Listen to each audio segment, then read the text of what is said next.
Hi, I'm Jamie Smart, and during this series of mini episodes, I'm reading the chapters from my book, The Profitable Coaches Scorecard, the 10 multipliers that are growing or slowing your professional practice.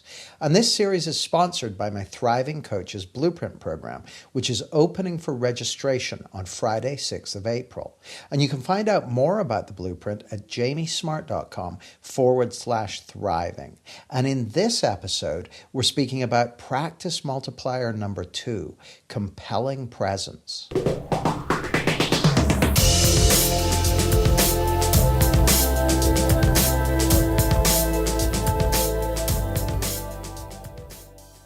Multiplier number 2, compelling presence. Professional practice multiplier number 2 is compelling presence. An easy way to describe this is being present in the moment and comfortable in your own skin. The reason presence is so compelling is it's a characteristic everyone wants, and when you have it, other people can feel it. In column 1, it's pretty much the opposite of a compelling presence. In column 1, you feel worried, stressed, or anxious much of the time, but believe everything would be okay if you could just change your circumstances. Now, this is a double bind because while it seems like if only things on the outside would be okay, then I'd feel better inside, but it's actually the other way around. Just as you would have doubts about a stop smoking treatment being offered by someone who smokes, in column 1, a person's lack of ease with themselves raises a question mark for potential clients.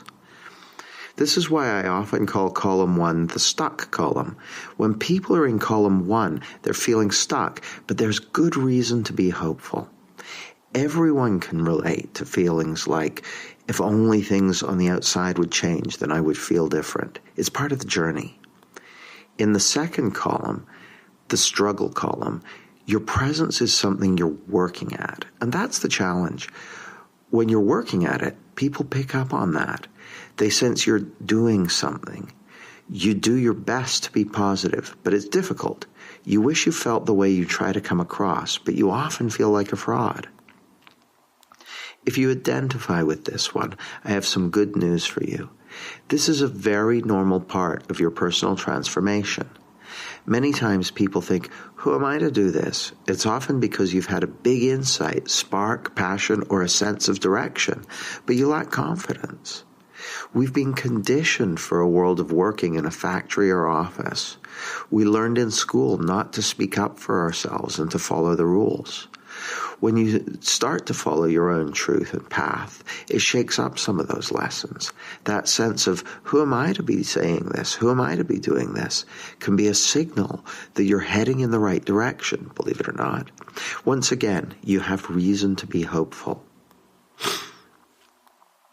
In column 3, you focus on maintaining a positive, cheerful attitude. You make a point of being in a good state when you're with your clients. You may even be an expert at managing your state. Maybe you reframe yourself or just do your best to think happy thoughts.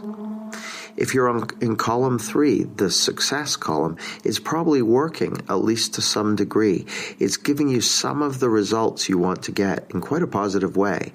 However, what I often find with people in column 3 is it's tiring and draining to manage yourself all the time. It takes a lot of energy, and you may find yourself wondering if it's possible to enjoy what you have and connect with clients without it being so draining.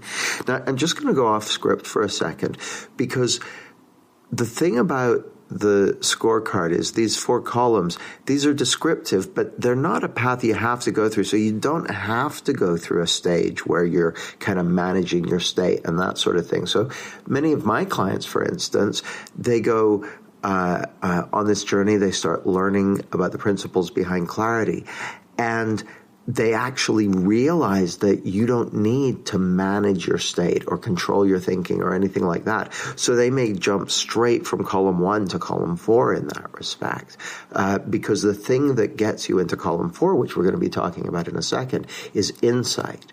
However, because so many of us have been schooled in the world of personal development and self-improvement and, using techniques and approaches to work on our thinking and that sort of thing, there's a lot of people who have been kind of conditioned or schooled in the idea that they need to be working on their thinking and taking care of it. It's not the case. But if you have done that, then you may have spent a while in column 3, working on and managing and that sort of thing. And in fact, oftentimes for people who are in column 3, it's like life is substantively better than it was, in the past when they were maybe struggling with psychological issues or that sort of thing. But as you'll hear in a second, there's something beyond that. And that's where true compelling presence comes from. So back to the script. That brings us to the 4th column, the exponential column. It's a different dimension of presence precisely because you're not working at it. You walk your talk and you're living proof of the impact of your work. You feel comfortable in yourself and people are drawn to your presence. You practice what you preach and it radiates in how you show up. You're comfortable in your own skin. And that's compelling because on some level, that's what everyone wants. Here's another way of thinking about this. Who you are and how you're showing up is proof of the impact of what you do. There's a consistency in what you preach and you hold yourself to the same standard. That's the exponential column. Now, the way you make progress and improve in this multiplier is interesting. It's what I would call subtracting. Rather than asking, what do I need to do to have more presence? The question is, what's been getting in the way of it?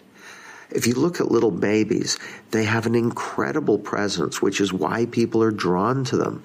They radiate a comfort in their own skin. That compelling presence is already inside babies, and it's already there inside you. So if the question is, what's been getting in the way? The answer is what I call contaminated thinking. Contaminated thinking arises from the mistaken belief that your feelings are letting you know about something other than your moment-to-moment thinking. Your feelings aren't letting you know about your past or your future, your bank balance, other people, or whatever else may be happening at the time. You're always living in the experience of thought in the moment. And as soon as you see that, it brings you back into the present. The best way I've found to deepen your understanding of this and start to improve your compelling presence is by exploring the principles behind clarity. Let me share a great example. Mahima Shrestha is a crisis management consultant and was a student on our Clarity Coach training program. Her story is fascinating. She's one of the people who was caught in the devastating Nepal earthquake in April 2015. In the midst of the earthquake, she suddenly remembered reading something in my book, Clarity. 100% of your feeling is coming from thought in the moment. She described going from feeling terrified, which is totally understandable in that situation, to being peaceful and present, realizing that her well-being comes from within her. When I interviewed her later, another student asked, "So how did you know you were safe?" She said, "I wasn't physically safe. The roof could have fallen in on me at any moment, but I knew I was psychologically safe. There was nothing that could hurt who I really am. There were things that could hurt my body, but nothing that could hurt the essence of who I am." She realized that even though you can be in great physical danger, you're psychologically safe. This realization gave her a deep sense of peace and clarity that was so profound that other people who have been devastated by the earthquake picked up on it. She saw that the presence of a sane, present human being did something for those people. This realization is impacting every aspect of her life and her work. That's the essence of compelling presence. Other people pick up on your clarity, on your comfort in your own skin, on your peace of mind, on your sanity, on your mental health. By the way, this is going off script for a second again. I have a full podcast that I did with Mahima, and you'll find that at jamiesmart.com/podcast. And in that podcast, I don't recall if we talked about the earthquake or not, but it was really fantastic because Mahima talked about the impact that this understanding's had on her commercial practice and the work she does with airlines and other kinds of businesses. But the other thing is, I also did an interview with her for my Results Mindset podcast. And you can get that at jamiesmart.com/results podcast. And Mahima does talk about the earthquake and talk about this story there. So you'll find both those interviews. One's at jamiesmart.com/podcast. The other's at jamiesmart.com/results podcast. All right, back to the script. A second example is Deborah Banner. In the past, Deborah had felt uncomfortable in groups, but she became really impacted by the principles behind clarity and joined our program. One day, partway through the program, she was at a public gathering. A partner from a large London law firm came straight over to her, someone she'd never met before, and asked what she did. As Deborah talked with her, the partner said, "There's something about you. You have a clarity and presence that I need in my company. Here's my card. Call me." The person picked up on the clarity and presence that Debs has, and it naturally compelled her. By the way, we ended up hiring Debs to work with us on Team Clarity.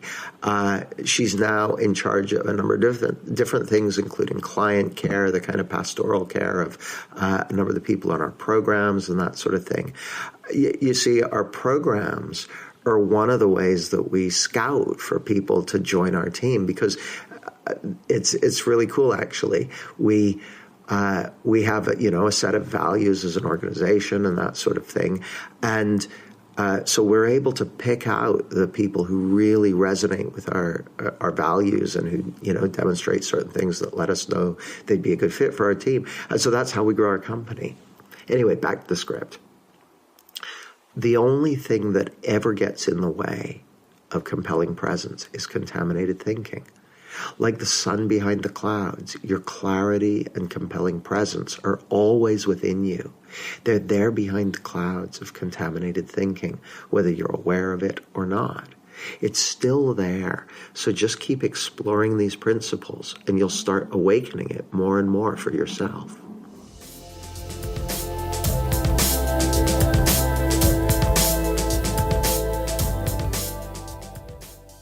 So tune in tomorrow for Chapter 3, Authentic Leadership.